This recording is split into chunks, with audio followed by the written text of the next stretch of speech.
بەناوی خۆی گەورە ئەمڕۆ لە سۆران لە نووسینگەی سۆرانی دەستگای خێرخوازی بەخشین هەڵدەستین بە دابەشکردنی 250 سەبەتەی خۆراک لە سنووری ناحیە و قەزاکانی حەریر و خەلیفان و سۆران و ڕەواندوز و چۆمان و هەروەها سیدەکان. ئێمە لێرە سوپاسی خێرخوازانەکەین، خۆی گەورە پاداشتیاندا سوپاسیانەکەین و دەستخۆشیان لێکەین کە هاوکاریان کردین بۆی بتوانین جارێکی تر لە مانجی پیرۆزی ڕەمەزان هاوکاری خەڵکی هەژار و نەدار و کەم دەرامەت بکەین، هاوکاری یەتیمان بکەین و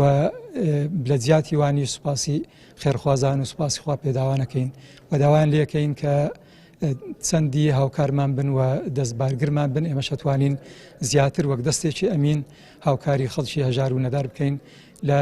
و پیرۆزبایی مانجی ڕەمەزانیش لە سەرجەم مسلمانانەکەم. کۆمەڵی دادوەری کە خۆی بەسەر پەرشکاری فەقیر و هەژاران دابەشەکە خۆی مادیەکە کۆ ئەکەتەوە وان نییە کۆ ئەکەتەوە خۆی مادیەکە تاوەکو فەقیر و هەژار و لێ قەوماوان و ئەو کەسەی کە لنجی نیە و چاوی نیە و شەهیدە و فرانە بە ئێکسانی ئێستا من مەوجودم کە دابەشەکە هیچ فەرقە و جیازی نیە ئەو کوریچەیە ئەو کوریچە ئەو چیە ئەو چییە.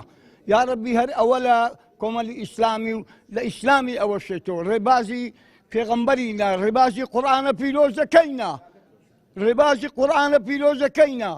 یا ڕەبی خودا دلی هەمووان نەرم بکە هەر وەکو وا چاودێ بکەن کە بەس فەقیر و هەژاران ئێکەکە من لەوا فەقیرامە حمرم 89 ساڵە. وڵاگا هاوکاری عالمێکن و گەلێک خەیرە گەلێک پیاوەتیە خوا خەیری و بنویسی ڕەبی ئامانەتێک خوای بن حەمر و درێژ بی خوایە بەرخم.